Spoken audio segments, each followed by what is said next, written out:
দিলীপ দা, ফের জ্বলল মুর্শিদাবাদ। বেলডাঙায় যে ঘটনা গতকাল দেখা গেল, কি বলবেন? সংখ্যালঘু ভোট পেতে কার্যত তো হাত তুলে নিচ্ছে মমতা বন্দ্যোপাধ্যায়ের পুলিশ।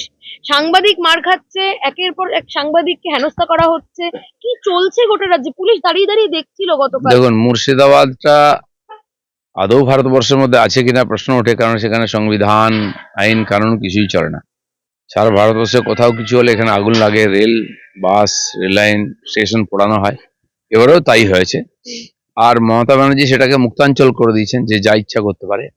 এখন তো তার বিরুদ্ধেও চলে গেছে ওরা, কারণ যারা আইন কানুন মানে না তাদের কোনো ভরসা নেই। এই ঘটনা বারবার দেখতে হচ্ছে। মমতা ব্যানার্জির পুলিশ কেবল ভোটের দিকে তাকিয়ে কোনো ব্যবস্থা নেয় না, এবং এটা দেখা দেখি বাকি পশ্চিমবাংলায়ও একই ঘটনা ঘটতে আরম্ভ চলেছে। মমতা বন্দ্যোপাধ্যায় বলছেন, আমি কি করতে পারি? উনি তো মুখ্যমন্ত্রী, উনি একেবারে দায় ছেড়ে বলছেন, আমার তো কিছু করার ছিল না সেখানে, উনি খালি আপনারা ফাইল মবে গেছেন ছিনতাই কেন? করতে পারেন, আর কিছুই করতে পারেন না। উনি কি আমি সব করতে পারি, সব জানি বলেন। আর এখন যখন এই সমস্যা দেখা দিয়েছে, তখন উনি হাত তুলে নিচ্ছেন। এত ভোটের লোভ। ফারাক্কার বিডিও অফিসে গন্ডগোল হওয়ার পর বিধায়ক মনিরুল ইসলাম তিনি আবারও হুঁশিয়ারি দিচ্ছেন যে যদি কাউকে এখানে গ্রেপ্তার করা হয় এই ঘটনায়, তাহলে ফারাক্কা আমি অচল করে দেবো। ওটাও তো মুর্শিদাবাদের মধ্যে। মুর্শিদাবাদে কোনো আইন কানুন নাই, কোনো সাংবিধানিক ব্যবস্থা নেই, আদালতের কথাও চলে না, সরকারেরও কিছু চলে না। কিছু দুষ্কৃতকারী, সমাজবিরোধী অত্যাধিক অর্থ উপার্জন করে সেখানে সবকিছুকে নিজের মুঠোর মধ্যে নিয়ে নিয়েছে। টিএমসি ওদেরকে কাজে লাগিয়ে ভোটে জেতার চেষ্টা করে, এবং তাদের প্রতিনিধিরা এইভাবে জিতে আসে। অভিষেকের দাওয়ায় কালকে মঞ্চ থেকে বলছে ফর্ম 7 জমা দিতে গেলে ডিজে বাজান, ফর্ম 7 জমা দিতে গেলে ডিজে বাজান। দেখুন, এসআইআর কে যে কোনোভাবে আটকানোর চেষ্টা করেছেন, ওনারা পারেননি।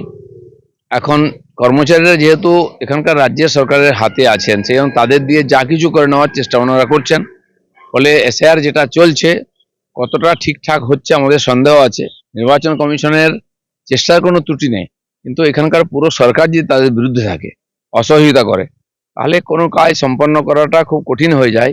এসআইআর সেই পর্যায়ে পৌঁছে গেছে। দিলীপদা, আজকে মালদায় প্রধানমন্ত্রী আসছেন, বিভিন্ন প্রোগ্রাম রয়েছে, রেলের নতুন রেল পাচ্ছে বাংলা, সেখানে সব নেতারাই গেছেন। আপনি সব নেতারা যান না সব জায়গায়, পার্টি ঠিক করে দেয় কোন নেতা কোন প্রোগ্রামে থাকবে। যাকে যেখানে যেতে বলা হয় তারাই যান। মাননীয় প্রধানমন্ত্রী এখন আসছেন যে উন্নয়নের যে কাজগুলো আছে সেগুলো উদ্বোধন করতে। আর সেই সঙ্গে আমাদের ইচ্ছা থাকে যে এখানকার কর্মীদের উজ্জীবিত করার জন্য, পশ্চিমবাংলার মানুষ পরিবর্তন চাইছে, তাদেরকে এই মেসেজ দেওয়ার জন্য যে আমরা সঙ্গে আছি, এবং সেটা উনি বারবার বলছেন। সেই জন্য কোনো কোনো জনসভা হয়। তো সেটাই আছে, সরকারি কাজের উদ্বোধনের সঙ্গেই জনসভা আছে। সিঙ্গুরেও কি আপনি যাবেন? এখনো পর্যন্ত ঠিক নাই, যাদের যাদের বলবে তারা যাবে। দিলীপ দাস, সিঙ্গুরকে নিয়ে একটাই প্রশ্ন আপনার কাছে। গত 15 বছর ধরে তৃণমূল সহ মমতা বন্দ্যোপাধ্যায় বারবার বলেছেন শিল্প আসবে, শিল্প আসবে। সিঙ্গুরের মানুষ এই আশায় বুক বেঁধেছিলেন। 15 বছর পরে প্রধানমন্ত্রী নরেন্দ্র মোদী সেই জায়গাতে জনসভা করবেন, স্বাভাবিকভাবেই মানুষজন তারা কিন্তু অত্যন্ত আশায় আবারও নতুন করে বুক বাঁধছেন যে 26-এর পরে সিঙ্গুরে কি সত্যিই শিল্প কারখানা নরেন্দ্র মোদীর হাত ধরে আসবে। দেখুন, একজনই নেতা আছেন মাননীয় নরেন্দ্র মোদী, যার উপরে সবাই ভরসা করে যে কিছু একটা হবে। আমরা আশা করি, কারণ সারা ভারতবর্ষে আমরা দেখেছি এই ধরনের কাজ উনি করে দেখিয়েছেন। তো পশ্চিমবাংলা ধীরে ধীরে বাঁঝা হয়ে যাচ্ছে, সেখান থেকে শিল্পও হলো না, কৃষিও গায়েব হয়ে গেল। সবচেয়ে উর্বর জমি পশ্চিমবাংলার, সেটা আজকে জঙ্গল হয়ে পড়ে আছে, কাশবন ঘাসবন হয়ে গেছে। তো আমরা প্রধানমন্ত্রীকে বলবো, আর এটা নিঃসন্দেহ যে এখানে ডবল ইঞ্জিন সরকার যখন হবে, এ সবকিছু পাল্টাবে, সারা দেশে যেমন পাল্টাচ্ছে। বিএলওদের ইস্তফা, গণ ইস্তফা 6000-এর ইস্তফা।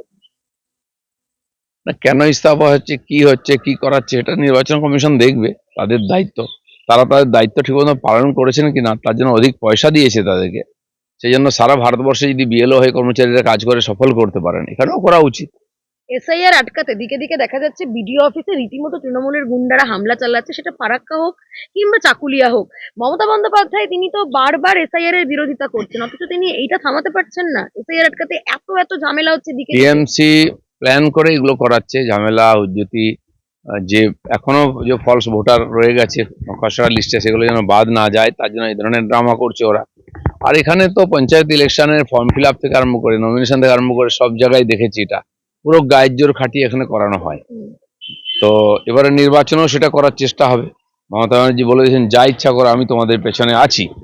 সেই জন্য সন্দেহ হচ্ছে যে এবারে সত্যি সত্যি বিধানসভা নির্বাচন কতটা নিরপেক্ষ এবং শান্তিতে হবে। কিন্তু মমতা বন্দ্যোপাধ্যায় পুলিশই তো মার খাচ্ছে বারবার।